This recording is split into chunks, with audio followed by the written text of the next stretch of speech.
Bien, nous allons reprendre nos travaux pour cet après-midi.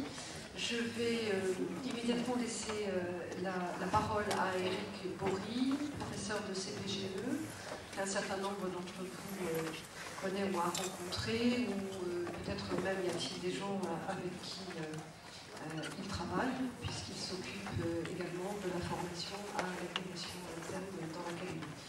Il va donc cet après-midi nous parler d'Axel Honneth. Je le laisse faire cette présentation. Merci beaucoup.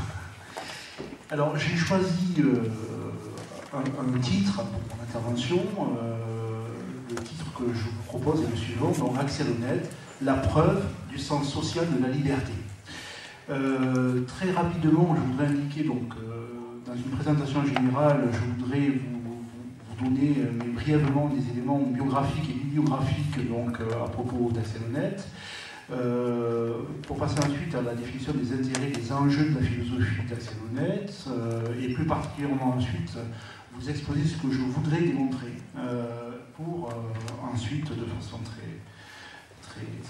très scolaire, enfin, annoncer le plan de mon intervention. Voilà. Donc très rapidement, à propos de la biographie d'Axel Honneth, c'est quelque chose que vous pourrez trouver très facilement à peu près partout. Je rappelle simplement que Axel Honneth est aujourd'hui professeur à l'université Goethe de Francfort, où il dirige l'Institut de recherche sociale, ce qu'il est convenu d'appeler l'école de Francfort.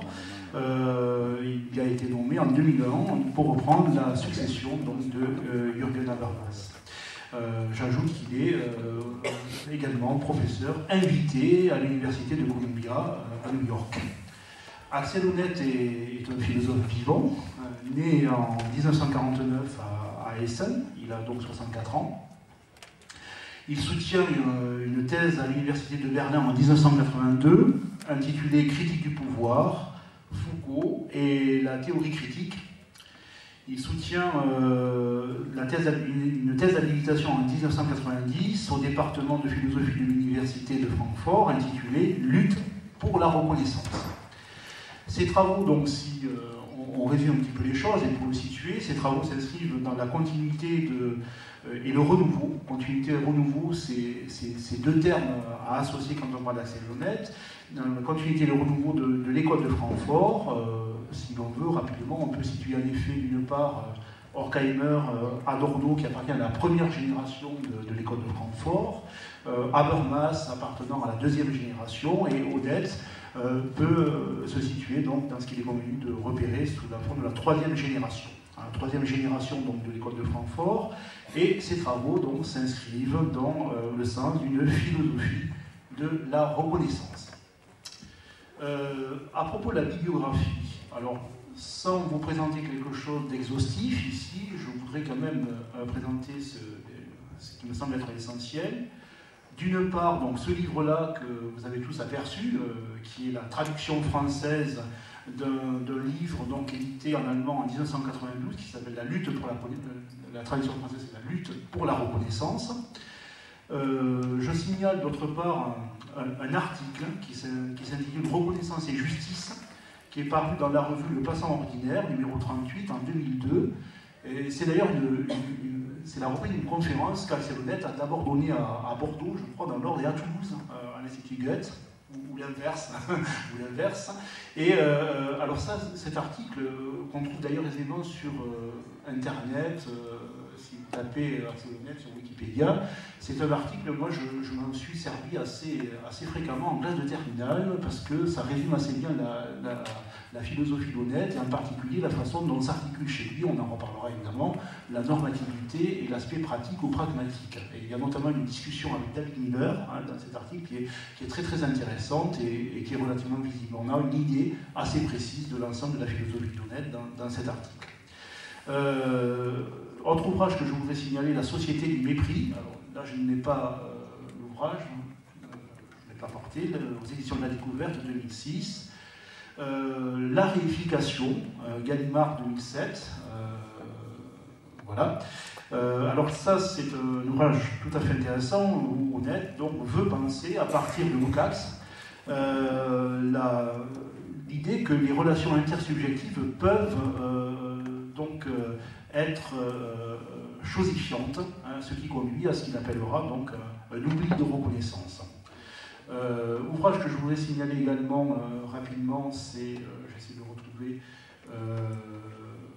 bonjour, je l'ai oublié, il est là, Les pathologies de la liberté, la découverte 2008, qui est une façon dont Honneth lit très librement la philosophie de Hegel, enfin la philosophie du droit de Hegel, et cette fois-ci, alors ça c'est, il avait parlé du jeune Hegel dans la lutte pour la reconnaissance et dans d'autres ouvrages, là c'est assez inédit, il s'occupe de la philosophie de 1820, c'est-à-dire de la philosophie qu'on trouve chez Hegel et les principes de la philosophie du droit. Enfin, alors, deux textes donc disponibles très récemment dans la traduction française, très récemment, puisque ce livre-là date de septembre, hein, là, 2013, qui est traduit sous le titre « Un monde de déchirement ». Voilà. Et dont l'idée, c'est de relire Marx, et notamment ce qu'il repère, on en parlera, il repère ici une morale marxienne, hein, voilà, une théorie de l'émancipation chez Marx, en relisant en même temps justement Habermas, enfin la tradition de la philosophie critique. J'aurai l'occasion d'en reparler. Et il y a autre chose aussi, alors là c'est novembre, carrément, il y a un mois, donc il y a un tout nouvel ouvrage. Alors Franck Fischbach vous a parlé du deuxième volume, donc qui va être publié en la traduction française, donc assez récemment, mais là on a déjà ce que social veut dire, donc qui comprend deux volumes. Ce que j'ai en main, c'est le premier volume, le déchirement du social, hein, dans lequel donc il veut confronter la tradition allemande et la tradition française pour clarifier ses idées sur les caractères constitutifs de la lutte sociale pour la reconnaissance. Et donc il y aura un deuxième volume qui s'intitulera Les pathologies de la raison, apparaître donc, qui correspond à une volonté d'appliquer la théorie de la reconnaissance au diagnostic des injustices et des pathologies sociales. Bon, l'idée d'Axel Honneth, donc dans ce dernier ouvrage, hein, à deux volumes, c'est de se mettre au point sur sa propre évolution théorique depuis 20 ans. Hein, c'est ce qu'il parle. Voilà. Donc, nous aurons l'occasion de toute façon de voyager librement dans ces ouvrages. Alors, quels sont les intérêts, les enjeux de la philosophie d'Honneth ? Pour être clair, je dirais qu'il y a deux formes d'intérêt distincts, on pourrait résumer les choses ainsi. Un intérêt historique d'abord, un intérêt pour la philosophie pratique ensuite. Alors je parle de philosophie pratique pour éviter de parler d'éthique ou de morale, et les choses seront à clarifier. D'abord intérêt historique parce que Honneth, et moi c'est comme ça que je le lis, à l'âme d'un conciliateur. C'est l'âme d'un conciliateur d'abord entre deux traditions de la philosophie contemporaine qu'on se plaît bien souvent à opposer, au moins à distinguer. Ce qu'on appelle d'une part la tradition continentale, qui est plutôt française, allemande, qui comprend Kant, Hegel, Marx, et aussi des penseurs de l'école de Francfort.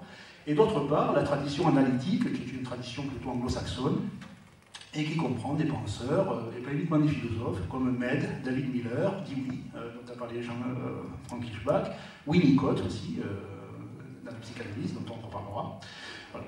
De telle façon qu'on trouve donc chez Honneth une façon de concilier d'une part une métaphysique des mœurs, et d'autre part une dimension empirique et pragmatique même de l'enquête, de la méthode.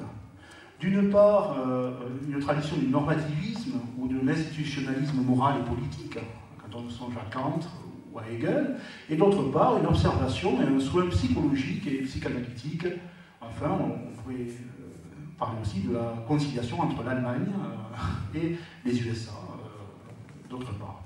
J'ajoute ce qui me justifie cet ajout, c'est la lecture attentive d'un monde de déchirement, hein, non plutôt, excusez-moi, oui, plutôt du déchirement du social, que Honneth veut concilier en même temps une variante allemande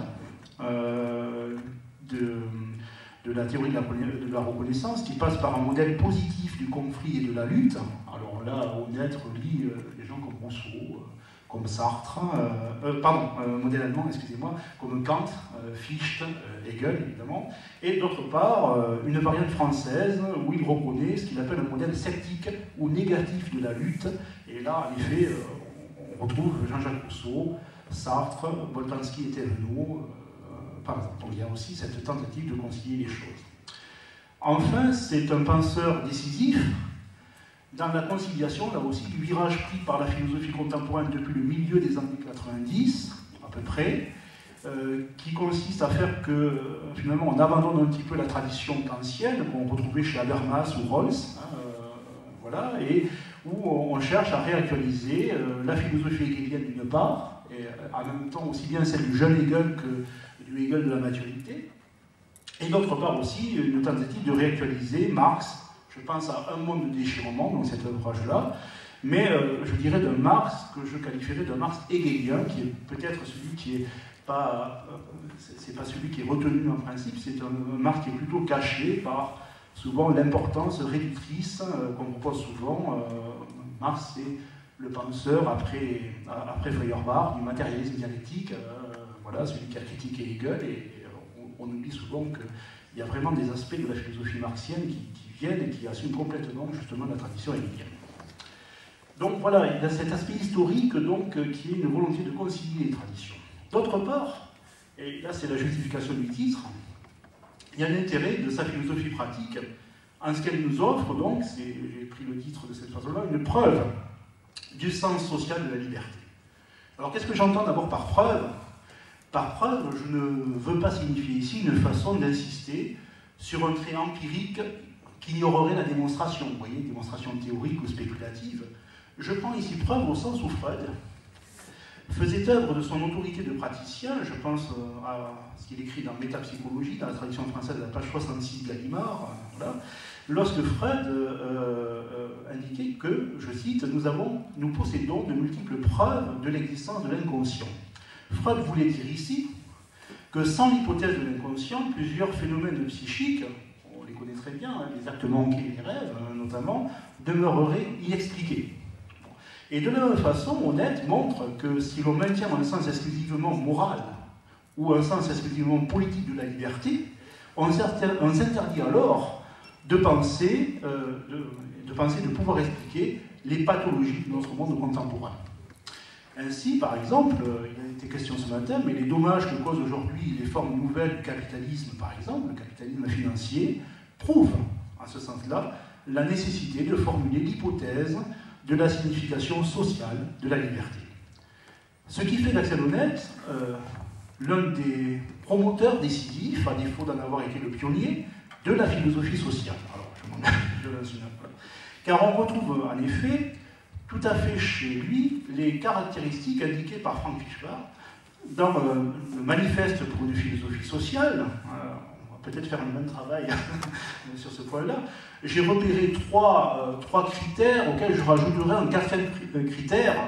Le premier critère, c'est d'abord, on retrouve une volonté de proposer une alternative à la philosophie morale et politique pour penser la justice et la liberté. Là, je vous renvoie à ce qu'écrit Frank Fischbach à la page 17, précisément de son ouvrage. D'ailleurs, il faudrait que je le retrouve. Le manifeste, il est là, voilà. Deuxième critère, on retrouve chez Honneth également une réflexion sur l'existence sociale des individus, réflexion sur l'existence sociale, sur la vie sociale des individus, plutôt que des choix d'une approche immédiatement normative. Et là, ça vaut certainement la peine de relire ce qu'écrit Frank Fischbach sur ce point-là, à la page 16, je lis ici. Au contraire, la philosophie sociale part de l'expérience vécue par les individus eux-mêmes en tant qu'ils sont confrontés à leurs propres conditions sociales d'existence et en tant que ces conditions diminuent ou augmentent leur chance de mener une vie accomplie. L'élaboration de critères d'une vie humaine accomplie ne peut intervenir ici que dans un second temps, et elle n'a lieu que sur la base de ce que les individus expérimentent et qu'ils peuvent eux-mêmes décrire comme des conditions sociales qui font obstacle à la réussite de leur vie et qui minimisent leurs chances d'un possible accomplissement d'eux-mêmes. Ça, c'est le second critère. Le troisième critère, en effet, Franck signale à la page 14 de son ouvrage, c'est une approche flagrante chez Honneth, une approche traumatique de l'existence sociale. Je lis ici la fin du premier paragraphe. Il s'agit pour l'individu de déterminer, de choisir quel type ou quel genre de vie il devrait mener pour augmenter ses chances d'accomplissement de lui-même. la question « qu'est-ce qu'une vie mutilée ou aliénée ?» est de notre ordre. Elle n'appartient pas à la philosophie morale ni à l'éthique, mais à la philosophie sociale. Et là, on retrouve tout à fait ici la démarche d'Axel Honneth. Je rajouterai, et en particulier ce qui me fait rajouter ce quatrième point, c'est la lecture récente de Monde de déchirement, qu'il y a là aussi, ce qui me semble ressortir de la philosophie sociale, une morale chez Honneth issue du potentiel normatif contenu dans une conscience émancipatrice repérée chez Marx, dont tu as parlé un petit peu ce matin, une forme de normativité de l'émancipation. L'idée d'une normativité de l'émancipation me semble ici essentielle aussi à la philosophie sociale. Alors qu'est-ce que je voudrais tenter de montrer aujourd'hui? Fondamentalement deux choses. D'une part, comprendre de quelle façon l'observation des dysfonctionnements de nos sociétés contemporaines, vécues donc par des individus qui en souffrent, en viennent à suggérer un renouvellement de la question sociale. Ceci nous renvoie à la question de la corrélation chez Honneth entre le diagnostic des pathologies du monde social vécu et les solutions normatives qu'il propose. Alors, je sens bien ici qu'il faudrait que je m'arrête un petit peu pour définir très clairement ce qu'on doit appeler ou repérer par normativité chez Honneth. Le terme n'est peut-être pas très clair. Comment définir la normativité chez Honneth? Une remarque ici. Par normativité, d'abord, je crois qu'il ne faut pas entendre ce qu'on appelle le normativisme, par exemple, qu'on repère chez Kelsen ou chez Kant, qui repose essentiellement sur une distinction chez ces deux penseurs, entre autres, entre ce qui est l'être et le devoir-être. C'est le point commun entre Kelsen et Kant lorsqu'on les situe du côté du normativisme. C'est dans le sens de la promotion de ce qui doit être, et donc une forme de désespoir de ce qui est. Il faut relever ce qui est dans un devoir-être. Par normativité chez Honneth, on ne doit pas aussi entendre, à mon sens, le réseau social des normes, tel qu'il se trouve critiqué chez Foucault, par exemple. Foucault y voyant un système réticulaire en même temps obligeant et coercitif, et je pense que Honneth entend ici autre chose. Ce qu'il entend en fait par il me semble devoir entendre par normativité, c'est plutôt donc une théorie de l'orientation de choix sociaux, censée donc dessiner l'horizon d'une liberté et d'une justice praticable, vivable, pour les individus que nous sommes. On peut s'accorder, je pense, sur cette définition-là. Donc, d'abord comprendre ce point-là. Deuxièmement, ce que je voudrais tenter de comprendre également, c'est ce en quoi consiste l'originalité, justement, de la philosophie sociale d'Axel Honneth, après avoir montré rapidement qu'il me semblait bien y avoir une philosophie sociale chez Axel Honneth. L'originalité de la philosophie sociale d'Axel Honneth ne consiste pas, alors justement, dans l'invention de la morale, je dirais, sur les ruines d'une morale passée. On trouve ça, par exemple, alors, bon, j'aurais pu prendre une quantité d'exemples, je songe par exemple à la façon dont Hans Jonas critique de cette façon-là Kant, par exemple. Bon, c'est un bon exemple sur l'idée qu'on veut réviser dans une nouvelle éthique, justement, ce qu'on doit nier, c'est-à-dire la moralité chez Kant. Honneth cherche paradoxalement, et c'est là son originalité à mon sens, il cherche paradoxalement à garantir l'actualité et l'efficacité de sa réflexion tout en proposant une réactualisation, le terme est d'ailleurs utilisé par lui, des pensées antérieures. Il y a chez lui le présupposé que, d'une certaine façon, l'histoire ne fait pas de saut. Ce qui, on aura l'occasion d'en parler, n'est pas unanimement partagé aujourd'hui au sein de la théorie critique. Ce qui n'est pas unanimement partagé au sein de la théorie critique.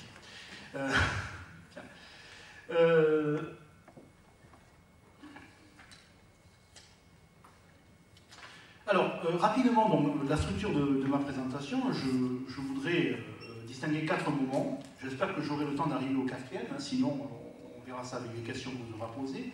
Dans un premier temps, je voudrais donc essayer de répondre à la question de savoir en quoi Axel Honneth propose un renouveau de l'affirmation du sens social de la liberté. Deuxièmement, je tenterai d'expliquer ensuite en quoi la philosophie sociale de Honneth pourrait se définir comme ce que j'appellerais une socio-iatrie, c'est-à-dire comme l'invention d'une médecine de la société, mais médecine de la société dans un sens original par rapport à la tradition durkheimienne. J'y reviendrai par rapport notamment à ce qu'on trouve chez Claude Dubar ou Robert Castel. Troisième moment, il me semble que la philosophie normative d'Axel Honneth nous autorise à un optimisme social, et je voudrais essayer de montrer ça. Et enfin, donc ce sera le quatrième et dernier moment de mon exposé, j'oserai certaines questions à laquelle, selon moi, Honneth ne répond pas, enfin du moins il ne répond pas à toutes. Il y a deux premières questions à laquelle on trouverait des réponses, et deux autres où on trouverait plus difficilement des réponses. Bien. Alors, premier point, donc en quoi Honneth nous propose-t-il un renouveau de l'affirmation du sens social de la liberté? Je voudrais ici commencer par parler du style d'Axel Honneth, qui ne peut s'empêcher d'indiquer au fil de sa plume une corrélation plus ou moins souterraine entre le sens intime et le sens universel de la tradition. Il y a en effet chez lui un principe méthodologique qui relèverait, j'ai envie de dire, d'un tic d'écriture.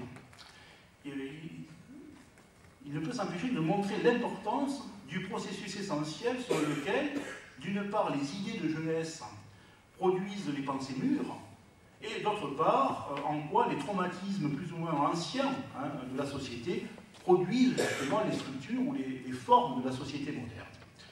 De sorte que chez Honneth, il n'y a plus de pensée vieillie, en tout cas ce n'est pas celle-là dont il parle, c'est pas celle-là qui va bien, ni d'arrière-monde, mais d'une part des tentatives et des essais en mal d'être aboutis, quand il parle des jeunes philosophes notamment, et d'autre part, je reprends ici l'expression à Robert Castel, des métamorphoses de la question sociale. Cette posture est originale, surtout si l'on songe à la différence avec une posture adoptée au sein de la théorie critique par quelqu'un comme Hartmut Rosa, qui est un philosophe viennois, qui a notre âge à peu près, qui est plus jeune qu'Honneth.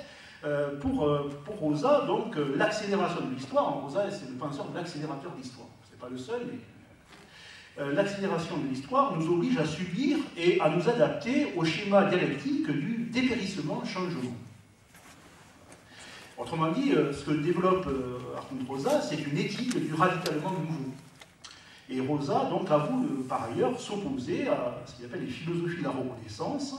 Et c'est vrai que ici, Honneth propose quelque chose de tout à fait différent. Je renvoie par exemple à propos de Rosa à l'ouvrage qui a été traduit donc, à la découverte, Aliénation et accélération, vers une théorie critique de la modernité tardive. Il y a un ouvrage plus récent d'ailleurs, je crois, qui a été publié, dont j'ai le titre en tête.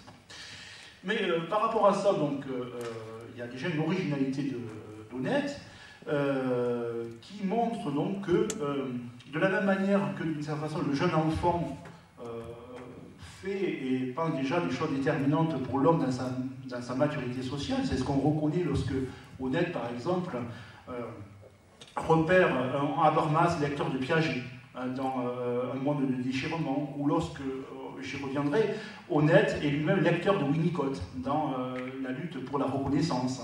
Et bien de la même façon, donc, on peut voir la corrélation entre l'homme dans sa maturité sociale et le jeune enfant, de la même façon, on peut voir donc une corrélation, une continuité progressive entre les pensées des jeunes philosophes et les pensées de maturité. Alors, très rapidement, on pourrait pratiquement être exhaustif, c'est ce qui se passe lorsque on voit le rapport entre le Hegel de 1805 et 1806, la période de Iéna, et Hegel de 1820. Lorsqu'on repère, à partir du Marx, de l'écriture du Capital, avant le Capital, pardon, les manuscrits parisiens, à Marx qui écrit le Capital. De la même façon, les choses se passent à l'identique pour Lukács, qui est penseur de l'anticapitalisme romantique, jusqu'à Lukács de la réification. On a la même chose. Pour Habermas, de la même façon, le Habermas de la rationalisation technique et de la mise à disposition, d'une part, jusqu'au Habermas de la théorie de l'agir communicationnel. Enfin, on trouverait le même trajet, de la même façon, et l'attention dans la même continuité de la psychanalyse de Freud, de Marcuse ou de Fromm même, et de l'autre côté, donc, de la psychanalyse de Winnicott ou de Castoriadis. On trouverait tout à fait la même corrélation. De la même façon, dans le même travail de continuité et d'enrichissement, Honnête contribue à affiler la tradition de la philosophie sociale. Comme je vois qui a insisté tout à l'heure, on pourrait commencer par Spinoza, de l'homme qui n'est pas un empire d'un empire de la société, jusqu'à l'amour de soi et la pitié chez Jean-Jacques Rousseau, jusqu'à l'appel intersubjectif fichtéen et l'éthicité hegélienne, jusqu'au travail aliéné et exploité chez Marx, jusqu'aux théoriciens contemporains de la philosophie critique, de la philosophie de la reconnaissance. Il y a donc chez Honnête une volonté d'inscrire ses pas dans la lignée des pensées précédentes, dans l'intention d'en poursuivre l'œuvre. Là, il me semble intéressant de repérer, dans cette logique même, 3 orientations majeures repérées donc, chez Honnête. Premièrement, première orientation, une volonté de s'inscrire dans les pas de Habermas, en reprenant les travaux à partir de la disjonction aperçue chez lui entre le système et le monde vécu.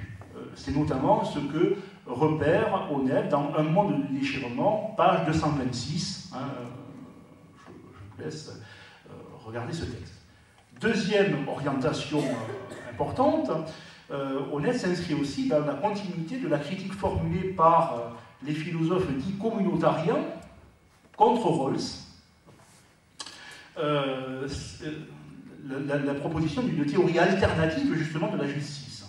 Il veut proposer donc une théorie alternative de la justice, mais une théorie alternative qui ne soit pas non plus ni du côté du normativisme kantien, là on retomberait dans une métaphysique des mœurs, ni du côté non plus d'un historicisme contractualiste, ce qu'on retrouve chez Rawls, entre autres, et tout en ayant aussi beaucoup de scrupules à adopter les positions, par exemple, de David Miller, qui consisterait simplement à avoir une attitude, une méthodologie empirique, pragmatiste, stricte.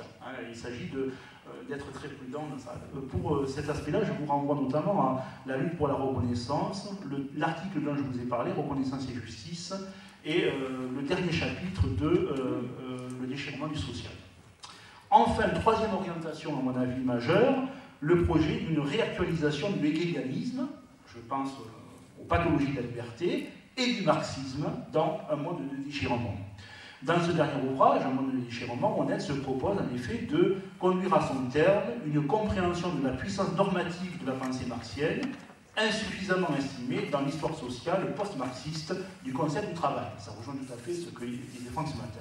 À propos de Marx, Honnête écrit ainsi à la page 50 de Un monde de déchirement, je cite, « La nécessité de réévaluer le concept de travail sur le plan théorique a été si forte qu'il a cherché à chaque étape du développement de sa théorie à imputer au processus social d'apprentissage révolutionnaire le dépassement du capitalisme, sans toutefois avoir développé un modèle d'argumentation convaincant pour rendre compte de cette relation entre travail et émancipation. » Donc le projet pour lui, c'est de faire ça, voilà, de montrer ça.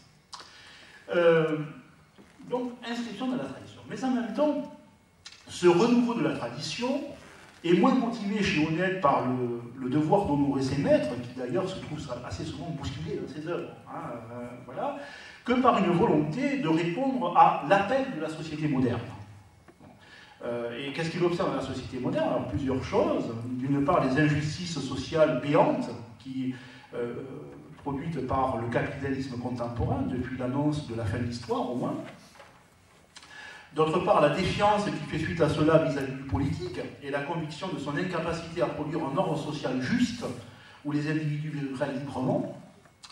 Troisième point, l'incapacité de laquelle nous sommes de penser et de vivre la famille, qui est une sphère sociale qui intéresse Honnête, l'idée de l'éclatement égoïste de la famille, comme à l'inverse, une rationalisation traditionnelle ou théocratique du lien familial. Enfin, il en a été question ce matin, la gestion managériale du travail, qui, en effet, interdit la reconnaissance du talent et de la culture de ceux qui travaillent. Alors là, ça renvoie, en effet, à la tradition du paragraphe 197 des principes de la philosophie du droit de Hegel, à propos de la Bildung et de la culture, mais aussi à la politique salariale dénoncée par exemple, quelqu'un comme Robert Castel, qui parlait de désaffiliation. Bon, on est dans cette logique-là. Alors l'originalité de la perspective adoptée par Honnête consiste donc à montrer que ces pathologies humaines, autant que sociales, et là il me semble, enfin moi j'ai cette lecture-là d'Honnête que je vous propose, ne sont pas liées à une crise du libre arbitre ou à une crise de la liberté d'indifférence, C'est-à-dire que la liberté n'a pas simplement un sens moral. Hein. Je pense par exemple, de ce point de vue-là, c'est un auteur dont tu as parlé ce matin, à Slavoj Žižek, par exemple, qui disait à propos de ce qu'il appelle l'interpassivité subjective. Alors il y a, je crois que c'est dans le sujet qui fâche, je ne sais plus exactement où est ce texte, où il y a cet exemple célèbre de la part de Žižek. Voilà, les gens fatigués par leur travail dans la journée s'affalent devant leur canapé et regardent la télévision. Bon. Et là c'est très bien parce qu'ils n'ont plus rien à faire, voilà. Ils n'ont même pas à applaudir et à rire, parce que dans les sitcoms, on applaudit et on rit pour ces gens-là. Voilà, bon. Et alors l'idée, ça c'est très intéressant parce que ce que veut montrer Slavoj Žižek ici, me semble-t-il, c'est là où ça entre tout à fait dans la philosophie sociale, c'est que ça ne relève pas d'une démission de la volonté du sujet, justement moral, qui pourrait se dire « Ah ben non, je fais l'effort de me lever et au moins d'applaudir ou de rire, hein, sinon de faire autre chose. » C'est pas ça le problème, c'est que le problème est social. Le problème, il est, il est dû justement à une structure de la société. Donc, refus de considérer que le problème de la liberté est un problème moral, lié au libre arbitre. Deuxième aspect, montrer en même temps que la liberté ne peut pas non plus ne peut pas être liée à ce que j'appellerais une crise de la souveraineté, c'est-à-dire à l'incapacité du politique à penser et à produire un régime de justice et de liberté. Et donc la question de la liberté ne se règle pas n'est pas considérée à partir simplement d'une crise de la liberté politique. Ce n'est pas la liberté morale dont il s'agit, ce n'est pas la liberté politique qu'il faut considérer, c'est bien lié à une crise de la reconnaissance. Ce qui nous renvoie donc bien à la reconsidération de la liberté en un sens social. J'en viens donc ici au deuxième point de mon intervention, à l'idée donc que la philosophie sociale d'Axel Honneth propose ce que j'appellerais donc moi une sociodiatrie, c'est-à-dire l'invention d'une médecine de la société. Alors tout d'abord, un indice sur ce point-là, avant d'entrer dans les détails, je pense aux conférences qu'Axel Honneth a données autour de la publication de la réification, où il ne cessait d'insister sur la volonté de confondre, enfin de joindre la théorie critique et la clinique. Il y a cette préoccupation-là. Et de fait, donc, il y a chez Honneth une démarche théorique et pratique, et même une démarche que j'appellerais praticienne, qui implique trois choses que je voudrais développer. D'une part, la définition d'une anatomie du corps social. Deuxièmement, une symptomatologie du corps en crise. Et enfin, troisième point, un soin de l'âme. Je voudrais développer donc ces trois points. Premier point, donc une anatomie du corps social qui est, il faut bien ici le voir, qui est directement héritée de la philosophie du droit de Hegel. Le schéma est ici en fait emprunté, le schéma de la société pensée par Hegel est emprunté à ce que Hegel nommait Sittlichkeit, qui vaut mieux traduire par éthicité que par moralité objective, au passage, parce que moralité objective, on comprend bien comment ce qui est subjectif devient objectif, mais on comprend nullement, ce qui est quand même la thèse développée par Hegel, en quoi finalement il y a un processus d'enrichissement en effet qui se fait et de gain de rationalité qui se tisse dans ce même élan. Donc, ce schéma est emprunté à Hegel et dans lequel donc, il reconnaît, dans ce schéma de l'éthicité, le processus du développement justement d'une liberté conçue, dit Hegel, comme bien vivant. La liberté n'est pas simplement un bien voulu, comme elle l'est au niveau de la moralité, mais elle devient bien vivant, vivable donc par des individus au sein des différentes sphères sociales. Ce schéma intéresse beaucoup Honneth, qui trouve chez Hegel la conciliation entre deux choses qui l'intéressent fondamentalement. D'une part, ce que j'appellerais un fonctionnalisme social, même s'il considère que ce que Hegel nomme la vie éthique ne tient pas assez compte, selon lui, de la continuité des crises au sein de l'interaction de l'individu et de son milieu, ce qui le conduit par exemple dans la lutte pour la reconnaissance, donc à aller voir chez Mead, le darwinisme social de Mead, finalement, qui vient ici réparer les excès que Honneth repère chez Hegel en ce sens-là. Je vous renvoie à la page 89, notamment sur ce point-là, de la lutte pour la reconnaissance. Donc d'une part un fonctionnalisme social, et puis d'autre part, il faut voir comment ça fonctionne, mais il faut voir aussi vers où on va. Donc le deuxième point, c'est une normativité. Alors ça l'intéresse beaucoup. Il repère en effet chez Hegel donc une normativité de ce que Hegel appelle l'esprit objectif, que Hegel signifie en parlant d'éthicité, et qui consiste à accompagner la vie sociale des individus dans leur sphère spécifique respective, en même temps de la conscience de leurs droits rattachés à ces mêmes sociétés. Il y a un droit spécifique de la famille, de la société civile, on va le voir, de l'État, où les individus donc, sont conscients de cela. À l'instar de ce qui se passe chez Hegel, les différentes sphères sociales chez Honneth s'articulent organiquement selon ce double principe fonctionnaliste et normatif qui structure la société en fonction de droits à la reconnaissance spécifique. Alors, plus précisément, de quoi s'agit-il? Il s'agit d'une part, ça c'est un schéma classique, mais voilà, d'une part de la famille, la première sphère sociale, la famille. Donc, alors comment fonctionne la famille? Quel est le fonctionnement spécifique de la famille? La famille est une sphère sociale au sein de laquelle donc, les individus se portent naturellement assistance pour pourvoir à leurs besoins. C'est son principe de fonctionnement. À partir donc, de ce principe de fonctionnement, on peut observer une orientation vers ce que Honneth appelle la confiance en soi, c'est le sens normatif de la famille, qui débouche sur l'expression d'un droit à la reconnaissance amoureuse des membres de la famille. Voilà la façon dont se concilient en même temps le fonctionnalisme et la normativité au sein de la famille. Deuxième sphère sociale, la société civile, ce que Hegel appelait également la société bourgeoise, hein, c'est la même chose, c'est en fait, c'est son mode de fonctionnement, c'est la sphère sociale au sein de laquelle les individus travaillent et échangent, pour aller vite. Là également, donc, on trouve donc une normativité, il y a une orientation vers ce que Honneth appelle l'estime de soi, et d'autre part, donc, il y a l'expression d'un droit à la reconnaissance culturelle, chez Honneth, qui est tout à fait lié à ce que Frank Fischbach a expliqué ce matin, c'est-à-dire au statut de la culture théorique et pratique chez Hegel, puisque dans cette sphère-là, on cultive ses talents, on les développe, et en même temps, on cultive la représentation qu'on peut avoir des liens intersubjectifs entre les personnes avec lesquelles on travaille, pour celles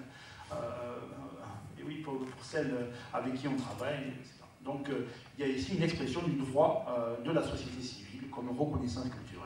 Enfin, troisième sphère, que Honneth reprend là aussi directement à Hegel, l'État. Alors même si cette sphère lui pose un peu plus de problème, mais l'État qui oriente les citoyens vers une dignité et un respect de soi, dit Hegel, et qui est dit Honneth, et qui est l'expression du droit à la reconnaissance juridique, les droits du citoyen, au sein de l'État de droit. Donc ça, c'est le premier aspect. Donc, on a donc une anatomie du corps social. Bon.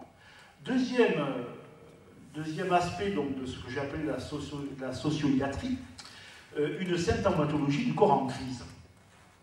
L'approche d'Honneth consiste à partir de l'épreuve de la souffrance, consiste justement à partir, excusez-moi, de l'épreuve de la souffrance plutôt que de son observation distante, ou d'une tentative de rendre raison de façon spéculative, théorique, des pathologies sociales. Si vous voulez, il y a chez Honneth le constat et la prise en compte que celui qui souffre sait, dans l'épreuve même de sa souffrance, qu'il souffre, et en même temps ce dont il souffre. De ce point de vue-là, on repère chez Honneth, et d'ailleurs il exprime explicitement, un présupposé méthodologique emprunté ce qu'on appelle les néo-Wittgensteiniens. Je pense notamment à quelqu'un comme Stanley Cavell, qui est cité par Honneth, notamment à la page 63 de la réification. Alors, ce qui l'intéresse chez Cavell, c'est un rapport non cognitif à soi. Voilà. Il y a un savoir qui se développe, en effet, et qui ne suppose pas un arrêt, puis une observation, etc. C'est quelque chose qui est tout à fait lié à ce qu'on pourra retrouver aussi chez Elisabeth Anscombe, par exemple, dans l'intention, lorsqu'Elisabeth Anscombe parlera, dans la même tradition, d'une connaissance sans observation. C'est tout à fait lié à ça. À l'inverse, justement, de cet aspect-là qu'il valorise, donc, celui qui souffre sait ce dont il souffre, et c'est ça qui est intéressant, qu'il puisse s'exprimer, et bien il y a des reproches exprimés par Honnête, notamment dans justement le dernier ouvrage qui vient d'être publié en français, Le déchirement du social, envers des gens comme Boltanski et Thévenot, qui il reproche, il fait référence à cet ouvrage de la justification, où il reproche à Boltanski et à Thévenot de procéder à ce qu'il appelle une liquéfaction du social, en réduisant l'aspect normatif de la reconnaissance à l'aspect épistémique de la connaissance. Il y a, si vous voulez, pour être simple, l'idée que chez Boltanski et Thévenot, donc les individus doivent se connaître, mais pour se connaître, ils cessent d'agir, pour ensuite agir. Il y a une forme de discontinuité ici qui est contestée, critiquée par Honnête. Là, très précisément, je vous renvoie notamment d'abord à la page 25, ensuite à la page 271 de Le déchirement du social. C'est le premier volume donc, de Ce que social veut dire. Page 25 et 271. En auscultant, donc, puisqu'il s'agit de ça, les individus souffrants, Honnête diagnostique alors que ce qu'ils expriment, la question c'est de savoir si ça dans une auscultation, il faut savoir ce qui s'exprime. Bon. Et alors qu'est-ce qui s'exprime?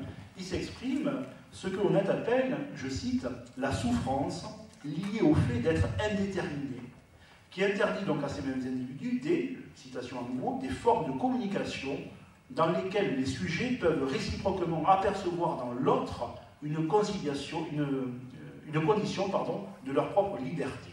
Je viens de citer ici la page 87 de Les pathologies de la liberté.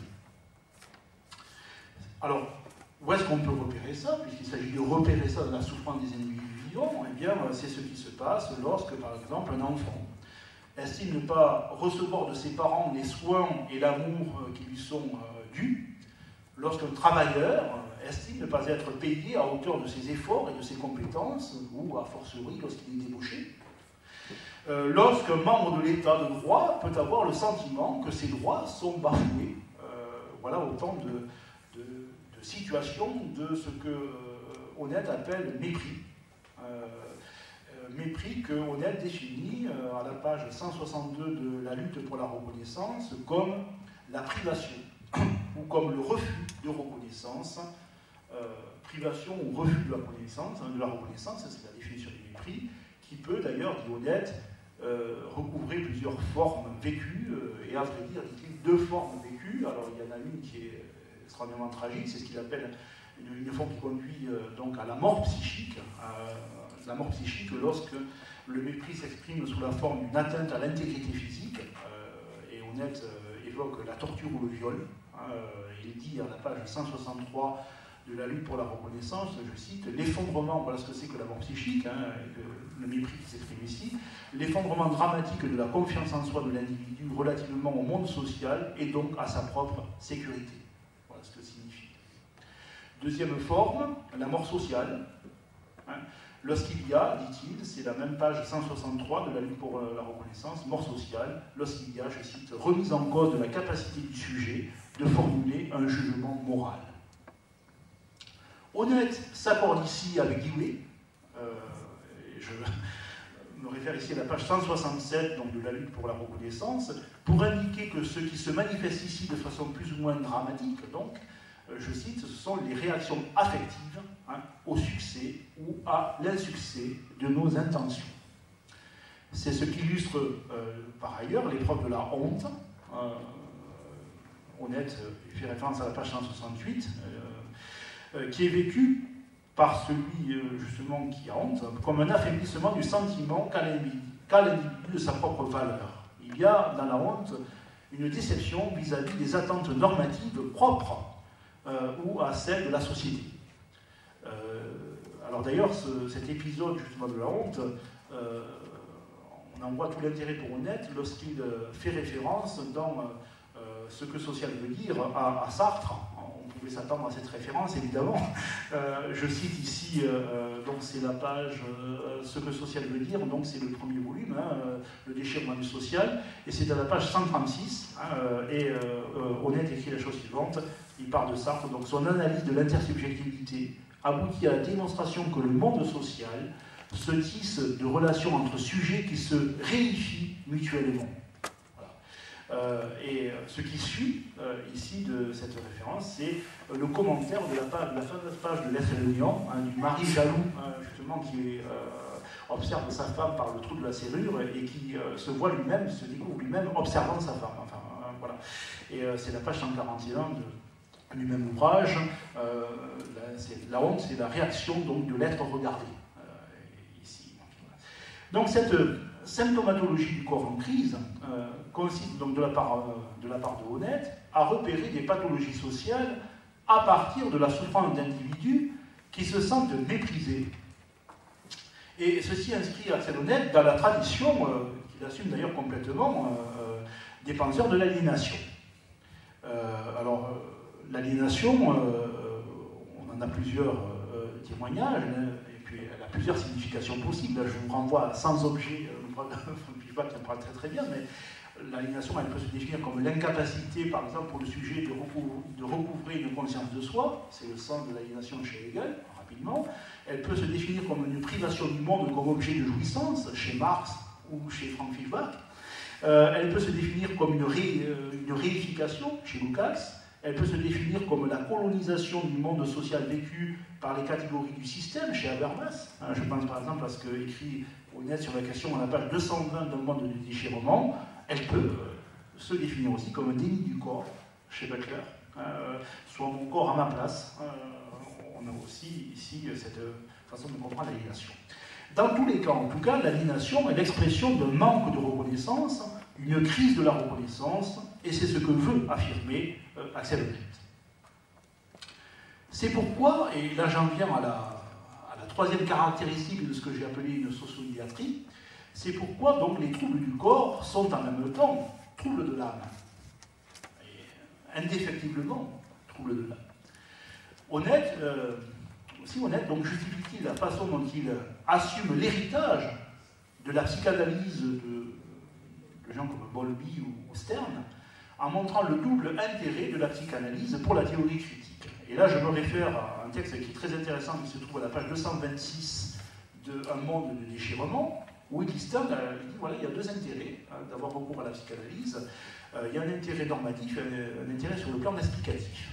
Alors, sur le plan explicatif, je le cite, une théorie critique de la société requiert une conception réaliste de la personne humaine, aussi proche que possible des phénomènes observés, qui doit aussi être capable de faire une place appropriée aux forces de liaison inconscientes, non rationnelles du sujet. Sur le plan explicatif, d'autre part, c'est une autre citation, la théorie critique a besoin d'être complétée par la psychanalyse, dans la mesure où celle-ci semble le mieux à même de rendre compte des motifs de la conduite humaine qui échappent à la réflexion. Deuxième aspect. Donc, de cette façon, la connaissance de ce que Honneth appelle des affects inconscients dans l'histoire individuelle du sujet devient ainsi indispensable à la constitution d'une théorie de la socialisation. C'est ce qu'on peut lire à la page 234 du même ouvrage. Axel Honneth nous offre de cette façon-là une très belle démonstration de l'utilité de la psychanalyse dans la lutte pour la reconnaissance. Je songe au texte donc, qui s'étire de la page 125 à la page 130 de cet ouvrage, où tout part de l'analyse que Winnicott, donc, qui est ce psychanalyste anglais, de l'analyse que Winnicott propose de ce qu'il appelle l'objet transitionnel. C'est la page 125. Winnicott montre en effet que la relation affective que l'enfant entretient avec un objet de son environnement, une partie d'un jouet, la pointe d'un oreiller, leur pouce, un doudou, n'est pas à comprendre comme le substitut de la mère telle qu'elle était perçue au stade fusionnel, mais, je cite, doit se comprendre comme un intermédiaire ontologique entre la fusion primaire et l'expérience de la séparation. Il y a ici un aspect décisif donc, dans la structure psychologique de la reconnaissance sociale que Honneth va considérer comme le développement de la confiance. Page 127. Il écrit à la page 127 « La créativité infantile et toute faculté d'imagination humaine, quelle qu'elle soit, est conditionnée par une capacité d'être seul, qui ne peut à son tour se développer que sur la base d'une confiance élémentaire dans la sollicitude de la personne aimée. » Honneth donc valide cette corrélation en affirmant que l'amour est ainsi la modalité de cette reconnaissance. À la page 129, il écrit « dans cette mesure, la forme de reconnaissance de l'amour, que Hegel avait décrite comme un être soi-même dans un étranger, ne constitue pas un état intersubjectif, mais un arc de tension communicationnelle qui relie continuellement l'expérience de la capacité d'être seul à celle de la fusion avec autrui. Fin de citation. Donc il s'agit là d'une expérience décisive, non seulement pour la vie familiale, on pourrait penser que ça s'arrête là, mais pour toutes les expériences de socialisation de l'individu adulte. Les expériences de socialisation réussies, c'est-à-dire non pathologiques selon Honneth, consistent dans la possibilité affective pour les individus d'entretenir des rapports de confiance avec d'autres individus qui se situent vis-à-vis de lui dans un rapport de distance ou même d'étrangeté. Et alors c'est dans ce contexte-là qu'on pourrait évidemment rapprocher la description du développement psychique chez Mead, dans l'esprit, le soi et la société, entre le stade du play, le libre jeu du rôle de l'enfant imitant le comportement d'un partenaire réel, et le stade du game, chez Mead, le jeu social réglementé sur les attentes des partenaires sociaux. Il y a une corrélation, et Honneth fait référence à ça. Je voudrais donc passer à ce que j'appellerais volontiers oui, c'est ça, à ce que j'appellerais volontiers un optimisme moral chez Axel Honneth. Cet optimisme que, pour ma part, je repère chez Honneth tient à la teneur normative de la philosophie de la reconnaissance. Et à mon avis, il y a ici des lieux d'espérer. Honneth partage en effet le diagnostic, à mon avis, le diagnostic dressé par la tradition sociologique durkheimienne. Et ces textes sont très proches, d'une certaine façon, de ce qu'écrit Claude Dubar, par exemple, ou Robert Castel. Voilà. Pour quelle raison? Pour une raison assez simple, puisqu'il assume l'idée, comme eux, de pathologie, finalement, qu'il faudrait soigner, d'une société qui ne joue plus son rôle d'intégration. C'est explicitement dit, je pense à la page 275 de Un monde de déchirement, à propos de Durkheim, où il repère ça. Mais, et c'est là l'originalité, à l'inverse donc des Durkheimiens, il refuse l'idée d'une thérapeutique qui consisterait à retrouver la situation antérieure, c'est-à-dire l'ordre et l'harmonie d'un état social précédent. C'est pourquoi, donc, il va de l'avant, c'est pourquoi il réactive la question de la normativité qu'il reconnaît, comme toujours, d'une part dans la tradition, et d'autre part sous la forme de ce qu'il appelle une lutte, Kampf, lutte pour la reconnaissance. Ces aspects-là, je voudrais un petit peu les développer. D'abord, la question de la normativité est d'abord, chez Honneth, repérée chez Hegel. Et en deux sens, comme toujours, chez le jeune Hegel, puis chez le Hegel de la maturité. D'abord, il y a une recherche de la reconnaissance du valet, comprise comme un besoin pour l'esprit subjectif, donc de parvenir à la conscience de soi. C'est ce qu'on retrouve dans la lutte pour la reconnaissance, qui assume cette dimension-là, de la philosophie de Hegel de 1806. Et c'est aussi ce qu'il repère dans la normativité, j'en ai parlé, de l'éthicité, qu'on retrouve donc, qui est en germe évidemment à la période d'Iéda, mais qu'on trouve accompli en 1820, lorsque Honneth se fait lecteur des principes de la philosophie du droit. Donc il y a cet aspect-là. Il y a aussi donc également la façon plus surprenante de la repérer chez Marx. Alors là, c'est assez surprenant quand on lit Un monde de déchirement, ce livre-là. Honneth affirme ici, dans cet ouvrage-là, l'intérêt et l'utilité de ce qu'il appelle une morale marxienne. Bon, le terme est assez bizarre. Morale marxienne aperçue pour peu comprendre la peine, justement, nous dit Honneth, de ne pas simplement reconnaître le travail chez Marx comme une nécessité sociale fonctionnelle aliénante, mais qu'on y reconnaisse une éthique de l'émancipation.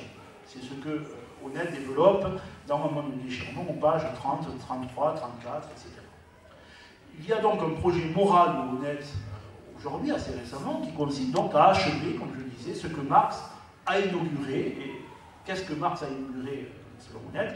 Eh bien, il a inauguré une théorie de la reconnaissance comme philosophie de la normativité. Alors, il rejoint Marx via, comme souvent, Lukács et Habermas. Le deuxième aspect dont je voulais parler, l'aspect de la lutte,